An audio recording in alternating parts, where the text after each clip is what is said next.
விஜய் கூட அமைதியா இருந்துச்சு. இவ த்ரிஷா வேணும்னு அந்த போட்டோ செல்ஃபி எடுக்குது. எதுக்காக த்ரிஷா அப்படி அலையுது? சங்கீதா அவர்கள் வந்து ஒரு குற்றச்சாட்டு முன்வைக்கிறாங்க. அதே 2 நாள் கழிச்சு த்ரிஷா அவர்கள் வந்து இந்த நடிகையோட கல்யாணத்துல போட்டோ வெளியிடுறாங்க. அட போய, அவர் நடிகர் அப்படிதான் இருப்பாரு. திமுக தான் இதை வந்து கலப்பி விடுறாங்க அப்படின்ற ஒரு குற்றச்சாட்டு வைக்கிறாங்க. திமுகவும் அப்படிப்பட்ட கட்சி அல்ல. தங்கையும் நானே, பொண்டாட்டியும் நானே, அதை விட கேவலம் வேற ஒண்ணும் இல்ல. அதான் அந்த லெவல்ல விஜய் கொண்டு போய் நிப்பாட்டிட்டாருல. விஜய் இந்த அளவுக்கு ஒரு தவறான ஒரு காரியத்துக்கு போட்டு வந்து ஜெகதீஸ்வரன் தான் ரூட் அமைப்பு வச்சு அவர் தான் ஜெகதீஸ்வரன் தான் எல்லா வேலைகளை பார்த்தாரு அப்படின்ற ஒரு குற்றச்சாட்டும் இருக்குது. ஓபிஎஸ் வந்து திமுக பக்கம் போய் சேர்ந்திருக்கிறார். இது யாருமே எதிர்பார்க்கவே இல்லை. கூட இருக்கிற ஆதரவாளர்களே எதிர்பார்க்கல. இதை நீங்க எப்படி பாக்குறீங்க? அந்த ஒரு பதவி பைத்தியம் செத்து போயிடுச்சு. அதுக்கு அம்மா இல்லைன்னா அதுக்காக எடப்பாடி பழனிசாமி துரோகம் பண்ணலாமா? அம்மா எம்ஜிஆர் வழியில் நான் திமுக ஆட்சி வரணும் விரும்புறேங்கன்னு ஏன் சொல்றேன்? ஒத்திக்கிட்டு வேண்டியது. அது அவருக்கு தப்பு கிடையாது, எங்களுக்கு. அதே போல விஜய் சொல்றது அவர் போக்குல தப்பு இல்லை, உங்களுக்கு தப்பு எடுத்துக்க மாட்டீங்க. தீய சக்தின்னு திமுக சொன்னாரு, ஊழல் சக்தின்னு அதிமுக சொல்றாரு. சார் வணக்கம். என்னை வாழ வைத்துக் கொண்டிருக்கும் யூடியூப் சேனல் நேயர்களுக்கு நன்றியும் வணக்கம். என்னதான் சார் ஆச்சு தாவேகா தலைவர் விஜய் அவர்களுக்கு இந்த அளவுக்கு வெட்ட வெளிச்சமா அவங்க ஒய்ஃபே வந்து ஒரு குற்றச்சாட்டை முன்வைத்திருக்கிறாங்க? இல்ல, அவருடைய நடவடிக்கைகளும் அப்படி இருந்துச்சு. இப்போ ஏற்கனவே கீர்த்தி சுரேஷ் கல்யாணத்துக்கு தனி விமானத்துல த்ரிஷாவோட போயிட்டு வந்தாரு. ஓகே. 2 மாதத்துக்கு முன்னாடி தனியா கோவாவுக்கு த்ரிஷாவோட போயிட்டு வந்தாரு. அதுவும் ஓகே. இப்போ நேற்று முன்தினம் ஜெய்ப்பூர் அரண்மனையில ராஷ்மியா மந்தனா விஜய் தேவரகொண்டா கல்யாணம் நடந்துச்சு. அந்த கல்யாணத்துல யாரும் செல்போன் கொண்டு வரக்கூடாது, செல்போன் படம் எடுக்கக்கூடாதுன்னு தடை உத்தரவே போட்டாங்க. ஸோ அந்த கல்யாண போட்டோ எங்கேயுமே வெளிவரல. ஆனா அந்த திருமண விழாவுக்கு விஜயும் த்ரிஷாவும் ஒன்னா போயிருக்காங்க. விஜய் கூட அமைதியா இருந்துச்சு. இவ த்ரிஷா வேணும்னு அந்த போட்டோ செல்ஃபி எடுக்குது. விஜய் தேவரகொண்டா, ராஷ்மிகா, விஜய், த்ரிஷா 3 பேரும் இந்த போட்டோவை செல்ஃபி எடுத்து அதை போஸ்ட் பண்ணியிருக்காங்க. இப்போ அவங்க சங்கீதாவும் வந்து என்ன பண்றாங்க, ஒரு குற்றச்சாட்டை முன்வைக்கிறாங்க. விஜய் வந்து கள்ள தொடர்புல இருக்கிறார் நடிகை கூட. இப்போ வாண்டடா இவங்க போடுறதுன்னா சங்கீதாவை இன்னும் அதிகமா கோவப்படுத்தணும், வெறுப்பேற்றணும்ன்ற காரணம் பண்றாங்க. அது த்ரிஷாவிட்ட நிறைய இருக்கு. அது சரியான புத்தி அல்ல. அதை எரியிற நெருப்புல எண்ணெய் விட்ட மாதிரி ஆயிப்போச்சு. இது விஜய் கொஞ்சம் கூட கண்டிக்கவே மாட்டேங்கிறாரு சார். வழி இல்லாம இருக்கிறாரு. அதாவது த்ரிஷா பிளாக்மெயில் பண்ணுதாங்கிறது தெரியல. அது 42 வயசு ஆகி போச்சு. இப்ப கல்யாணம் பண்ணாலும் குழந்தை பிறக்கிறதுக்கான வாய்ப்பு இல்லை. எதுக்காக த்ரிஷா அப்படி அலையுது அப்படின்னு தெரியல. சரி, த்ரிஷா விட்ட இன்னும் புதிய நடிகைகள், முன்னுக்கு வர்ற நடிகைகள், திறமையான நடிகைகள் இருக்காங்க. விஜய்க்கு அப்படி யாரும் கிடைக்கலையாங்கிறதும் ஒரு கேள்வி. மவுஸ் இறங்கிச்சு விஜய்க்கு. அவர் எந்த சூழ்நிலை மவுஸ் கம்மியாயிருச்சுன்னு சொன்னீங்களே, அதுக்காக சொல்றேன். மவுஸ் இல்ல, விஜயோட மவுஸ் இல்ல, த்ரிஷாவுடைய மவுஸ் கம்மியா தான் இருக்கு. 42 வயசு ஆச்சு. ஓகே. அது இனிமே பெருசா ஹீரோயின் நடிக்கிறதுக்கு வாய்ப்பு இல்லை.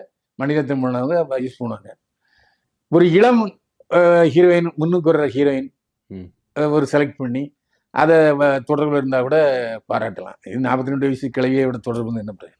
அதுதான் இப்போ ரொம்ப பேசும் பொருளா இருக்கு. ஏன்னா ஒரு தலைவர் பொதுவெளிக்கு வந்துட்டாரு, தமிழ்நாட்டுல பெண்களுக்கு உரிமை தரப்போறேன், சம உரிமை தரப்போறேன், பெண்களுக்கு பாதுகாப்பு தரப்போறேன் அப்படின்றாரு. ஆனா கட்டின பொண்டாட்டிக்கே சம உரிமை கொடுக்கல, கொடுமைப்படுத்தி இருக்கிறாரு. இந்த செய்தியெல்லாம் எப்படி வச்சு பார்க்க முடியுது? இல்ல, அது அவருடைய மரியாதையை கொஞ்சம் கம்மி பண்ணும். அது பெரிய அளவுல இருக்காது, 30% கம்மி பண்ணும். ஏன்னா ஒரு தலைவனாக தேர்ந்தெடுத்த மக்கள் ரசிகர்கள் இருக்க மத்தியில அவன் இதெல்லாம் பெருசுப்படுத்த மாட்டான்.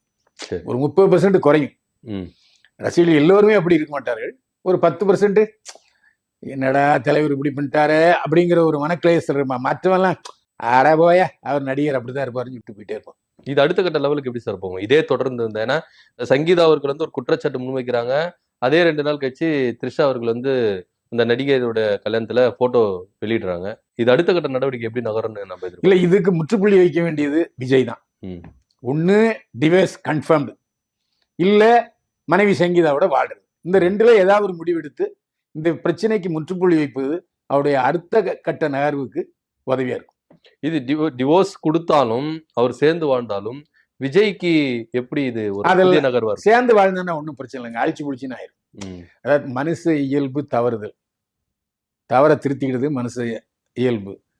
அதனால மறுபடியும் சேர்ந்து வாழ்வது, 2 பசங்க இருக்கிறாங்க, அவங்களுடைய நன்மையை கருதி சேர்ந்து வாழலாம். அது நல்ல முடிவா தான் இருக்கும். சரி. இது ஒரு பக்கம் போக, பொதுவெளியில இந்த குற்றச்சாட்டே தப்பு, இது ஃபேக்கு, அந்த அதெல்லாம் போய் நீதிமன்றத்துக்கு போயிடுச்சு. நாம பாட்டுக்கு பேசணும்னா அது நீதிமன்ற அவமதிப்பு வழக்காயிரும்.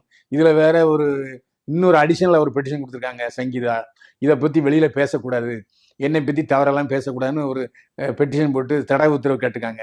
அந்த தடை உத்தரவு மனு பெண்டிங்ல இருக்கு, இன்னும் அது உத்தரவு வரல. அதனால நாம பேசிக்கிட்டு இருக்கோம். சோ இந்த பிரச்சனைக்கு இதோட முற்றுப்புள்ளி வைத்து விட நல்லது. சரி, ஓகே. ஆனா இந்த பிரச்சனைக்கு பின்னாடி திமுக தான் இருக்கு. இது திமுக, ஏன்னா விஜய்க்கு எதனா ஒரு வளர்ச்சி அடைஞ்சுச்சுன்னா அது திமுகவுக்கு பிடிக்கவே இல்லை, திமுக தான் இதை கலப்பி விடுறாங்க அப்படின்ற ஒரு குற்றச்சாட்டு வைக்கிறாங்க. ஏன்னா முதல்வர் ஸ்டாலினுடைய தங்கை செல்வியும் சங்கீதாவும் க்ளோஸ் ஃப்ரெண்டு அப்படின்றதும் ஒரு விதமான ஒரு பேச்சு இருக்கு. முழுக்க முழுக்க திமுக சதியா இருக்குமோ? அதாவது முதலமைச்சர் நீங்க சொல்ற செல்வி அம்மா பரிமாறி நான் சாப்பிட்டுருக்கேன். பூம்பார் ப்ரொடக்ஷன்ஸ் படம் மைசூர்ல ஷூட்டிங் நடக்கும்போது அவங்க பரிமாறி இருக்காங்க. ரொம்ப கலைஞர் குடும்பத்திலேயே ஒரு அதிர்ஷ்டகாரம யாருன்னா அவங்க செல்வி தான். அதாவது யார் சொன்னாலும் கேட்க மாட்டார் கலைஞர், செல்வி அம்மா சொன்ன கேட்பாரு. அப்படிப்பட்ட செல்வி சினிமா உலகத்துல எல்லாரோடையும் தொடர்புல இருக்காங்க, எல்லாரோடையும் பழகுவாங்க. ஆனா அதுக்காக புருஷன்கிட்ட போய் விவாதத்துக்கு சொல்லுவாங்களா? அப்படிப்பட்ட அபாண்டமான குற்றச்சாட்டை நான் சுமத்த விரும்பல, அது செய்ய மாட்டாங்க. திமுகவும் அப்படிப்பட்ட கட்சி அல்ல. ஒரு கட்சியை பிளப்பாங்க, அது இயல்பு. கலைஞரே பல கட்சிகளை உடைக்கிறதுக்கான முயற்சியில் ஈடுபட்டாரு, அது அரசியல், இது குடும்ப விஷயம். அதனால திமுக இதன் பின்னணியில் இல்லை அப்படிங்கிறத நான் உறுதியா சொல்றேன். இப்போ கலைஞரே பல கட்சிகளை உடைச்சிருக்கிறாரு அப்படின்னு நீங்க சொன்னீங்க. விஜய் சந்திச்சுட்டா தாவேக்கா உடைஞ்சிரும் தானே? இல்ல உடையறதுக்கான வாய்ப்பே இல்லை, உடையாது. எதை வச்சு கட்சி இருக்குங்க. ஏங்க அந்த பேஸ் ரசிகர்கள். அவன் கண்மூடித்தனமா தான் இருப்பான், அவன் இதெல்லாம் பெருசாக நினைக்க மாட்டான். ஏன்னா நான் நிறைவேற்ற பழகி பார்த்துட்டேன். நேத்தே பலர்கிட்ட கேட்டேன், கொஞ்சம் கஷ்டமா தான் சார் இருக்கு, ஆனா ஓட்டு அவருக்கு தான் சார் போடுவோம்னு நிறைய பெண்கள் என்கிட்ட சொன்னாங்க. அந்த அடிப்படையில தான் சொல்றேன். ஆனா இது நீங்க இப்படி சொல்றீங்க, பெண்கள் அவருக்கு ஆதரவு கொடுப்பாங்கன்னு. நம்மளுடைய தமிழ் சமூகம் எந்த லெவல்ல கொண்டு போய் நிப்பாட்டி இருக்குன்னா, மனைவி துணைவின்னு சொன்னதை ஏத்துக்கிட்டே தான் தமிழ் சமூகம். இல்ல, நான் அது சொல்ல வரல. நேற்று ஒரு பெண்மணி என்ன பண்றாங்க, விஜய் 1000 தங்கச்சி, என்ன சொல்ல வரீங்க தெரியுது, நான் பொண்டாட்டியா கூட இருப்பேன். அந்த ஆபாசமான விஷயத்தை வேண்டாம், இது ஆபாசமான விஷயம். ஆமா, தங்கையும் நானே பொண்டாட்டி நானே, அதை விட கேவலம் வேற ஒண்ணும் இல்ல. அதான் அந்த லெவல்ல விஜய் கொண்டு போய் நிப்பாட்டிட்டாரு. ஆமா, அந்த அளவுக்கு கண்மூடித்தனமான ஆதரவாளர்கள் வச்சிருக்கிறார் விஜய்ங்கிறதா நான் ஏற்கனவே அதை நம்ம பதிவு பண்ணணும்ல. நம்ம ஆபாசத்தை விட்டுருவோம். அந்த அளவுக்கு ஒரு பெண்களை தவறான வழிநடத்தல, பெண்கள் தவறான முடிவுல இருந்தா அவர் நிச்சயவாரு. பெண்கள் சிந்திக்கல, கண்மூடித்தனமா விஜய் ஆதரிக்கிறாங்கன்னா அது விஜய் பெயர்ல தப்பு எப்படி சொல்ல முடியும்? வரணும்ல, சொல்லணும்ல. என்ன விஜய் விஜய் சொன்னாரா? அப்படிலாம் இல்ல சார். விஜய் அரசியல் ரீதியா நம்ம இருக்கிறோங்கிறது வேற, விஜய் தன்னுடைய மனைவியை புறக்கணிக்கிறார், பசங்களை கவனிக்கலைங்கிறது வேற. ஆனா இது வேற. அதாவது ஒரு ரசிகர்கள் மூடத்தனமா இருக்கிறாருன்னா அது காரணம் விஜய் அல்ல. சரி, இது அவங்களை சிந்திக்க கூடிய ஆற்றலை இழந்துட்டாங்கன்னு அர்த்தம். சரி, இதெல்லாம் ஒரு புறம் இருக்க. 3 வருஷத்துக்கு முன்னாடியே ஜெகதீஸ்வரன் தான் இந்த பிரச்சனைக்கு எல்லாத்துக்குமே காரணம், விஜய் இந்த அளவுக்கு ஒரு தவறான ஒரு காரியத்தை பொறுத்து ஜெகதீஸ்வரன் தான், ரூட் அமைப்பு வச்சு அவரு தான், ஜெகதீஸ்வரன் தான் எல்லா வேலைகளை பார்த்தாரு அப்படின்ற ஒரு குற்றச்சாட்டும் இருக்குது. உண்மையிலேயே அது ஆமா கரெக்ட் தானே? இல்லைங்க, அது அதாவது தேவையில்லாம ஜெகதீஷை பிடிக்காதவங்க சொல்ற குற்றச்சாட்டு இது. ஒரு மேனேஜரா இருக்கிறவரு அவருடைய ஓனருடைய குடும்ப விஷயத்துல எந்த அளவுக்கு தலையிடணும்னு அவருக்கும் தெரியும், புரியுதா? அதாவது வரம்பு மீறிலாம் தலையிட முடியாது, அதை விஜயும் ஒத்துக்க மாட்டாரு. ஸோ அது ஜெகதீஷ் மேல தப்பு சொல்றது, புகார் சொல்றதெல்லாம் எனக்கு உடன்பாடு இல்ல. நக்கீரன்ல ஒரு பதிவு என்னன்னா, இதே விஜயுடைய மகன் ஜெய்சன் சஞ்சய் அவர் ஜெகதீஸ்வரனை எங்க வீட்டை விட்டு வெளியே போடா அப்படின்னு தகாத வார்த்தைகள்லாம் சொல்லி திட்டி சண்டை போட்டதாகவும் நக்கீரன்ல செய்தி வந்திருக்கு. இல்ல, அந்த செய்தி உண்மையாலங்கிறது ஆதாரபூர்வமான நமக்கு தெரியாது. ஆனா ஜேசன் சஞ்சய்ட்டு இருந்து அந்த வார்த்தை வரல. அப்படியே ஜேசன் சஞ்சய் சொல்லியிருந்தா கூட தப்பு, ஏன்னா அது அவங்க அப்பாவுடைய மேனேஜர், அவ்வளவுதான். இல்ல, அவங்க அப்பாவுடைய மேனேஜர் இருந்தா பிரச்சனை கிடையாது, வீட்டுக்குள்ள குழப்பத்தை ஏற்படுத்துற ஒரு மேனேஜரா இருக்கிறதுனால தான் பிரச்சனைகள் வருது. இல்ல, அது எனக்கு சரியா தெரியல. ஏன்னா ஜெகதீசன் அப்படி செஞ்சிருப்பாராங்கிறது எனக்கு இல்ல பலதரப்பட்ட எல்லாரும் பேசுறாங்க, பொதுவெளியில எல்லாமே இருக்கு. ஜெகதீஸ்வரன் தான் ரூட்ன்ற ஒரு அமைப்பை வச்சு ஏங்க இந்த மாதிரி விஷயங்கள் ஜெகதீசன் பண்றாரு. சொன்னீங்க முதல்ல, அப்புறம் செல்வி அம்மா நீங்க ம். இப்படியே போயிட்டு தொடர்ந்து போயிட்டே இருக்க வேண்டியதான். அப்புறம் விலகி போன பிடி செல்வகுமார் தான் இது காரணம்னு சொல்லுவாங்க. இல்ல பிடி செல்வகுமாரே சொல்லியிருக்காரு. என்ன சொல்றாரு? அவர் ஒரு சிலர் விஜய் வந்து ஒரு சிலரை ஒதுக்கி வச்சுட்டா குடும்பம் ரொம்ப நல்லா இருக்கும். பிடி செல்வகுமாரே சொல்லியிருக்காரு. அதாவது ம். புரட்சியாளர் எம்ஜிஆரை பத்தி எனக்கு நல்லா தெரியும். ம். அவருடைய எந்த நடவடிக்கைகளிலும் அவருடைய மனைவி ஜானகி அம்மா ஈடுபட்டதில்லை. ம். அவருடைய சொந்த மச்சனே குஞ்சப்பன் ஈடுபட்டதே இல்லை. ம். எல்லா வேலைகளையும் இழுத்து போட்டு செய்தவர் அருளாளர் ஆர் எம் வீரப்பன். ம். அதே போல சங்கீதாவும் இருக்கணும்ன்றீங்களா? இல்ல இல்ல, ம். ஜானகி அம்மா விட்டு கொடுத்தாங்க. சரி நம்ம வீட்டுக்காரரா இருந்தா மட்டும் போதான்னு விட்டுறாங்க. ம். என்ன ஆர்எம்பி தான் எல்லாத்தையும் கவனிச்சுட்டு இருந்தாரு. கால் ஷீட் முதல் கொண்டு அவர் தான் எல்லா இதையும் கவனிச்சுக்கிட்டு இருந்தாரு. ஆர்எம் வீரப்பன் தான் நாடக மீனுக்காக போய் கடன்லாம் வாங்கிட்டு வந்தாரு. அப்போ ஜானகி அம்மாவுக்கு தெரியும் அவங்க ஹவுஸ் ஒய்ஃப், அவ்வளவுதான், அவங்க இல்லை தாண்டல. சங்கீதா வந்து அப்படி இருந்திருக்கலாம் அப்படின்னு தோணுது. சங்கீதா வந்து ஹவுஸ் ஒய்ஃபாவே இருந்திருக்கலாம். ஆமா, சில விஷயங்கள்ல அவருடைய பெர்சனல் நடவடிக்கைகளில் ஈடுபட வந்த சரி என்னத்தை வேணா மேய்ஞ்சிட்டு போய ம். அப்படின்ட்டு விட்டுருக்கலாமோ உங்க கணக்குப்படி, ம். உங்க கருத்துப்படி அப்படிதான் நான் சொல்ல வேண்டியிருக்கேன். சரி, இது ஒரு புறம் இருக்க. நான் எம்ஜிஆரின் மறுரூபம், நான் தான் அடுத்த எம்ஜிஆர் அப்படின்லாம் சொல்லியிருந்தாரு விஜய். ஒருவேளை எம்ஜிஆர் மாதிரியே இவரும் அந்த பேட்டர்ன்ல வராரோ? இல்ல இல்ல, அது எம்ஜிஆர் இல்ல, ஜெயலலிதா இல்ல, அப்படின்னு ஒரு அதை ரூமர் சொல்றேன். இல்ல, இல்ல. இருக்கு. ஜானகி அம்மா ம். எந்த சூழ்நிலையிலும் சரோஜாதேவியை தப்பா பேசல, ஜெயலலிதாவை தப்பா பேசல, லதாவை தப்பா பேசல. ம். அது மட்டும் இல்ல, எனக்கு தெரிந்து உலகம் சுற்று வாலிபன் ஷூட்டிங் நடக்கும்போது சிங்கப்பூர்ல ஒரே ரூம்ல தான் லதாவும் ஜானகி அம்மாவும் தங்கியிருந்தாங்க. அந்த பரந்த மனப்பான்மை ஜானகி அம்மாவும் இருந்தது. ம். அதனால அவரை தப்பா சொல்லவே முடியாது. அவரை பத்தி எந்த ஒரு இடத்துலயும் ஆனா பொதுவெளியில தப்பா தானே சார் பேசுறாங்க ஏங்க, எம்ஜிஆர். உலகம் 1000 சொல்லுங்க. ம். இப்ப நானும் தான் சரோஜாதி அண்ணின்னு சொன்னேன். ம். அதே மாதிரி பேச்சு வழக்குல பானுமதி அம்மையும் அண்ணின்னு சொல்லிட்டேன். அந்த அம்மா என்ன கச்சாமச்சான் தட்டிட்டாங்க. ம். எம்ஜிஆரே என்ன அம்மான்னு சொல்லுவாங்க, நீ என்ன அண்ணிங்கிற? இதை நான் தலையிட்டு போய் சொன்னேன், சிரிச்சுக்கிட்டே ஆமான்னாரு. ம். புரியுதா உங்களுக்கு? அதனால அதாவது சினிமால கதாநாயகனோட தொடர்பு இருக்கிறது சகஜம்தான். அவங்க ஒரு படத்துல காதலிப்பாங்க, ம். அடுத்த படத்துல இந்த நடிகை வேற ஒருத்தியோட காதலியா இருக்கும். ம். அப்படி பாஸ் ஆன் இதுவும் கடந்து போன்னு போயிட்டே இருப்பாங்க. சரி, ஓகே. ஓபிஎஸ் வந்து திமுக பக்கம் போய் சேர்ந்திருக்கிறாரு. இது யாருமே எதிர்பார்க்கவே இல்லை. கூட இருக்கிற ஆதரவாளர்களே எதிர்பார்க்கல. இதை நீங்க எப்படி பாக்குறீங்க? அந்த ஆளு ஒரு பதவி பைத்தியங்க. ம். நான் என்ன சொல்றேன், உனக்கு கிடைக்காத பதவி முன்னாள் முதலமைச்சர். சரி, நீ வந்து எடப்பாடி பழனிசாமிய எதிர்த்தே ஓட்டு போட்டு சட்டமன்றத்துல ம். அந்த ஆளை எல்லாம் மன்னிச்சு பல ஆட்கள் சொன்ன உடனே உன துணை முதல்வராக வச்சுக்கிட்டான். அப்பவே எடப்பாடி பழனிசாமிக்கு எதிராக ஓட்டு போட்டவர், நம்பிக்கை தீர்மானத்துக்கு ஆதரவா போட்டவர் பன்னீர்செல்வம். அப்பவே அவன் துரோகி தான். அது மட்டும் இல்ல, உன்னை வாழ வச்ச ஜெயலலிதா தர்மயுத்தம் பண்றன்னு அந்த மாதிரி தூங்கிட்டு இடத்துல போய் டும்மு தட்டி உட்காந்திய நியாயமா? சரி வேண்டாம். ம். உன் வீட்டுல ரெட்டையில வரைஞ்சிருந்த, இப்போ அதை புளுடோசர் விட்டு இடுக்கி வச்சு ஆமா. மாத்துற. ஏன்டா ஒன்னு எவன் அப்படி ரெட்டையில வைக்க சொன்னான்? ம். எவன் ஜெயலலிதா சிலையை வைக்க சொன்னான்? எவன் இடிக்க சொன்னான்? வேட்டி மாத்திர மாதிரி துண்டு மாத்திர மாதிரி அந்த ஆள் மாத்திக்கிட்டு இருக்கான்.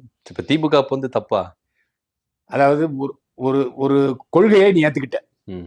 ஒரு டீ கடைக்காரனா இருந்த உன்னை எம்எல்ஏ ஆக்கி, ஒன்றிய பெருந்தலைவர் ஆக்கி, முதலமைச்சர் ஆக்கி அழகு பார்த்து யாரு? ஜெயலலிதா. ம். ஏன்டா அதுக்கு போய் துரோகம் செய்ய உனக்கு அறிவு இருக்கா? ஜெயலலிதா தான் இப்ப இல்லல்ல. இல்லைங்கிறதுக்காக அம்மா இல்ல, ம். செத்து போயிடுச்சு, ஆ. அதுக்கு அம்மா இல்லைன்னு ஆயிருமா? அதுக்காக எடப்பாடி பழனிசாமி துரோகம் பண்ணலாமா? ஜெயலலிதா இல்லாத போது எடப்பாடி எதனால? உன்னைய அதை யாரும் கேட்க மாட்டீங்களா? இல்ல, எடப்பாடி துணை முதலமைச்சரா வச்சிருந்தாரு. ம். எதுக்காக? அப்ப சுயநலத்துக்காக தானே இல்ல, வச்சிருந்தாரு. நீ யோக்கியன- ஆட்சி கவரக்கூடாதுன்றதுதானே சார் வச்சிருந்தாரு. ஏங்க நீ அத யோக்கியனா சொல்லுங்க சார். அத அதான் சொல்ல நான் மாட்டீங்க. சொல்றது, நீ யோக்கியனா இருந்தா அப்பவே நான் உன்கிட்ட இருக்க மாட்டேன்டா. ம். நான் முதலமைச்சரா இருந்தேன், ம். துணை அமைச்சரா இருக்க மாட்டேன்னு போக வேண்டியதானே.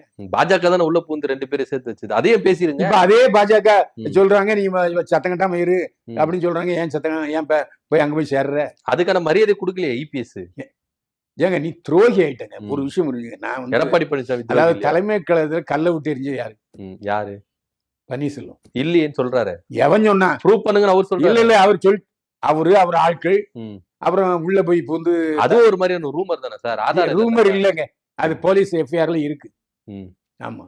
போலீஸ் எஃப்ஐஆர்ல இருந்தா அன்னைக்கே வழக்கு நடத்திருக்கலாம், இபிஎஸ் ஏன் நடத்தல? இல்ல அந்த ஆளு வந்து ஆரம்பத்துல நான் என்னுடைய ஆட்கள் போய் அங்க பண்ணவே இல்லை அப்படின்னு நம்ம மறுக்கவே இல்லை. இப்ப சொல்லியிருக்காரு.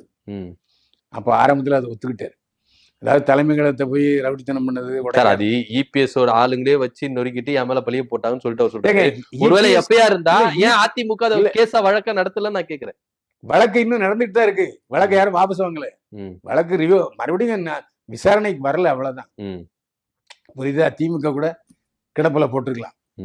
ஆனா அவரை மாதிரி ஒரு துரோகி கிடையவே. அம்மா எம்ஜிஆர் வழியில் திமுக ஆட்சிக்கு வரும்னு சொல்றாரு. இதை விட கொடுமை இருக்கு. ஏன்னா அங்க அம்மா எம்ஜிஆர் அங்க இல்ல அதிமுகல. உங்க அம்மா இப்ப பன்னீர்செல்வம் அம்மா இல்ல, சொந்த அம்மா இல்ல, அதுக்காக என்ன சொல்லுவோம்? என்ன பத்தி எங்க அம்மா இல்லைன்னு சொல்லுவாங்க. அதுன்றது வேற சார், எல்லாம் ஒண்ணு வேற சார். நீங்க அது இது ஒண்ணு ஆமா ஒண்ணுதான். பார்த்தா எடப்பாடி பழனிசாமி ஜெயலலிதாவுக்கு துரோகம் பண்ணிருக்காரு, அதையும் பேசணும்ல. என்ன பண்ணது? ஆமா, மோடியா லேடியான்னு கேட்டாரு. இனி பாஜக கூட கூட்டணி வைக்க மாட்டேன்னாரு. இன்னைக்கு என்ன சொல்றாங்க? ஜெயலலிதா இருந்தாலே பாஜக கூட கூட்டணி வச்சு. பாஜக அதிமுக பாஜகவோட வாஜ்பாயோட கூட்டணி செஞ்சாரு. யாரு? ஜெயலலிதா வச்சாங்களா? ஆமா, அதுக்கப்புறம் உணர்ந்தாங்கல்ல. உணர்ந்தது வேற விஷயம்.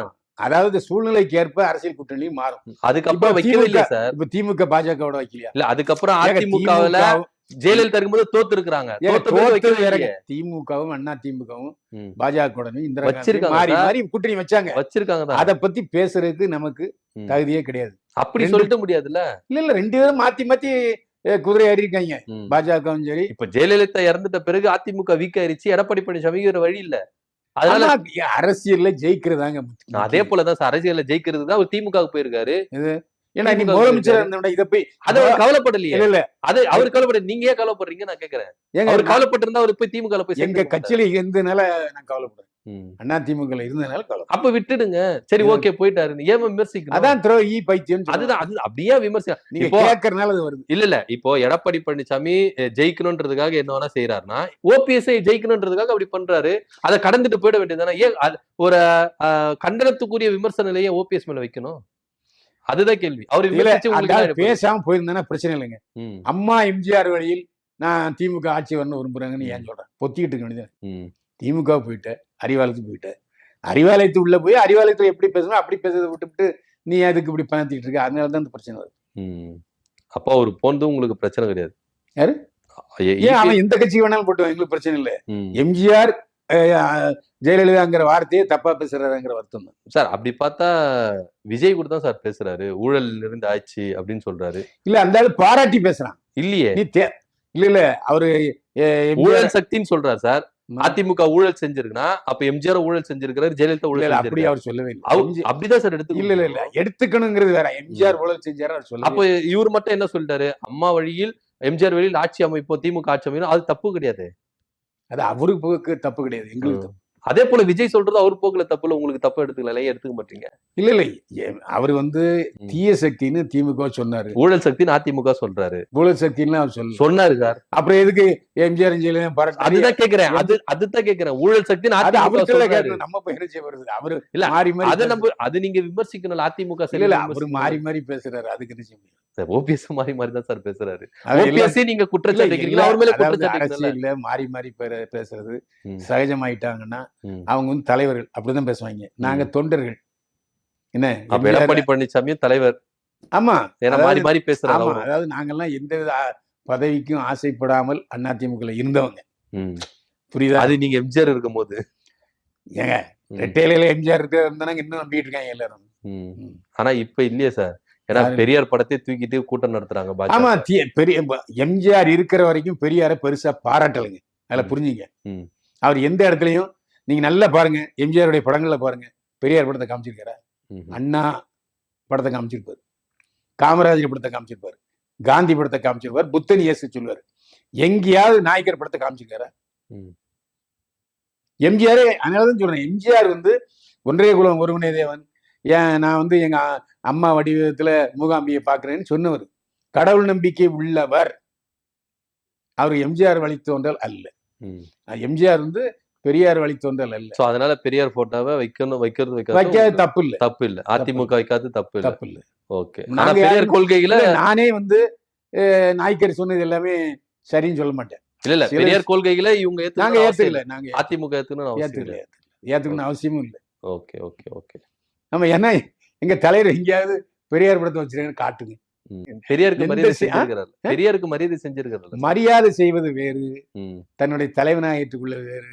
ம். அண்ணாவைத்தான் அவர் தலைவரா ஏற்றுக்கிட்டாரு. ஏன்னா ஆனா அண்ணாவே பெரியார் வழியில வந்தவர் தானே. அவரு வந்துட்டு போட்டுங்க, ம். முதல்ல காங்கிரஸ்ல இருந்தாரு எம்ஜிஆர். அண்ணா வந்து அவருடைய கொள்கைகள் எல்லாமே பெரியாருடைய கொள்கை தானே கிடையாது. எடுத்துட்டு வர்றாரு. ம், கிடையாது.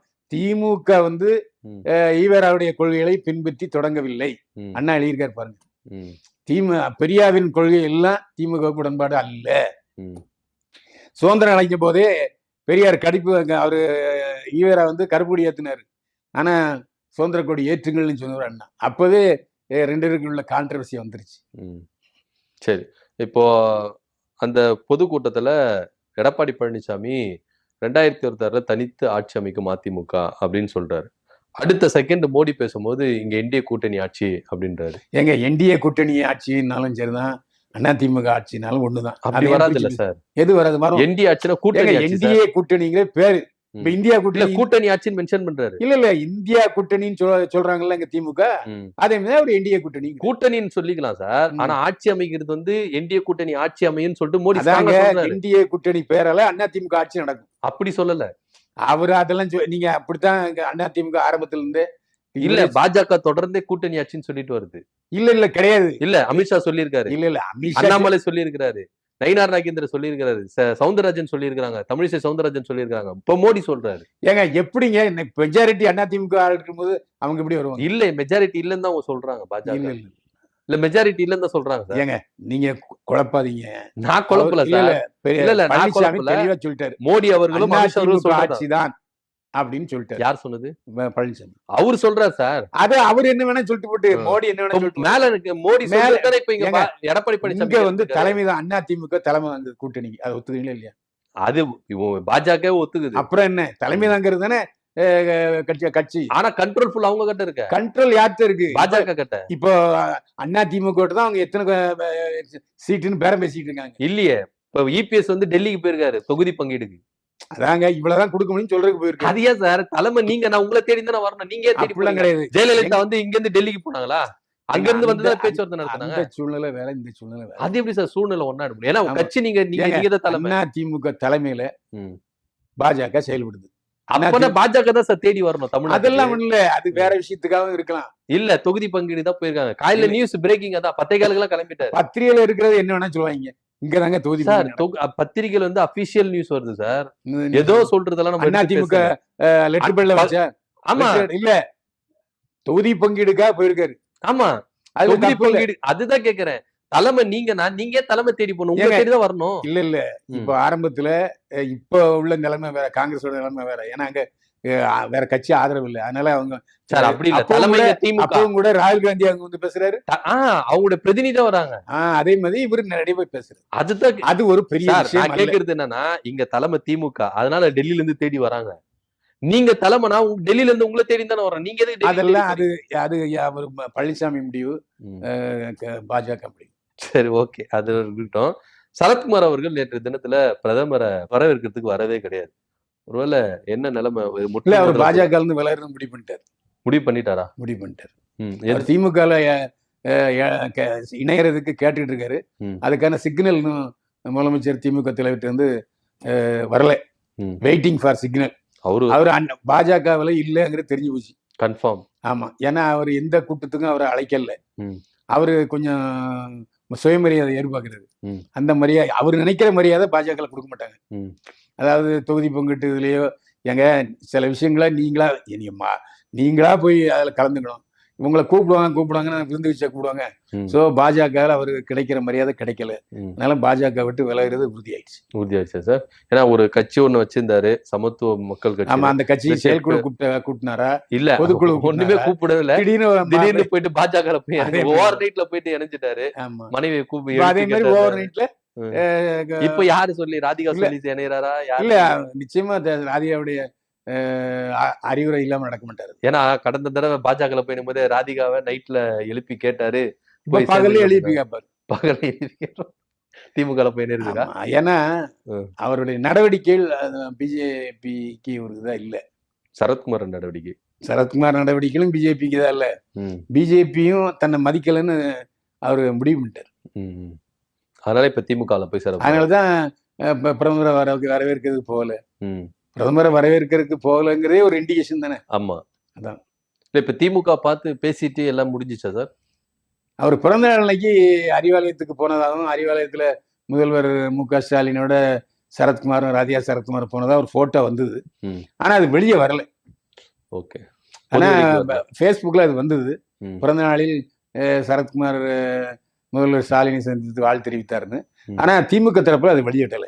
ஏன்னா ஏஐ போட்டோலாம் இப்ப நல்லா ஒரிஜினலாவே வருது. அதான் ஒருவேளை செய்தி AI வந்துச்சு. இருக்கும். அது ஏஐயா கூட இருக்கலாம். ம். ஆனால் அவர் திமுகவில் சேரதுங்கிற முடிவில் இருக்காரு. ஆனா அதுக்கான சமிக்கை வரல. திமுக இருந்து வரல. ஆனா பாஜக இருந்து கன்ஃபார்மா வெளியே. ஆமா ஆமா. திமுகவில் சேர்றதுங்கிறதுல தெளிவா இருக்காரு ஓகே சார். சரத்குமார். ஓகே. ரொம்ப நன்றி சார். மீண்டும் சந்திப்போம். வாழ்க வளமுடன்.